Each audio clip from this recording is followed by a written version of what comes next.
Abroad സ്റ്റഡിയിൽ ഈജിപ്തിനെ കുറിച്ച് ഒരുപാട് മെറിറ്റ്സും ഡീമെറിറ്റ്സും കേൾക്കുന്നുണ്ട്. എന്താണ് അതിൻ്റെ ഒരു യാഥാർത്ഥ്യം എന്താണ്? അബ്രോഡ് സ്റ്റഡിയിൽ ഏറ്റവും വലിയ മെറിറ്റ് എന്ന് പറയുന്നത് ക്ലിനിക്കൽ എക്സ്പോഷൻസ് കിട്ടുക എന്നുള്ളതാണ്. ഈ ഈജിപ്ത് എന്ന് പറയുന്ന രാജ്യം ഹൈലി പോപ്പുലേഷൻ, നമ്മുടെ ഇന്ത്യ പോലെ തന്നെ നല്ല പോപ്പുലേഷൻസ് ഉള്ള രാജ്യം. നമ്മൾ കൂടുതൽ അഡ്മിഷൻ ചെയ്യുന്നത് കൈറോ യൂണിവേഴ്സിറ്റിയിലാണ്.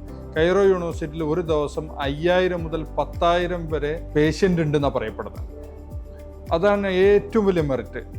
ഡിമെറിറ്റ് എന്ന് പറയുന്നത് മറ്റുള്ള രാജ്യങ്ങളെ അപേക്ഷിച്ച് ഈജിപ്തിന് 7 വർഷമാണ്, മറ്റുള്ള രാജ്യങ്ങളിലെല്ലാം 6 വർഷമേ ഉള്ളൂ. ഇതാണ് ഒരു ഡിമെറിറ്റ്.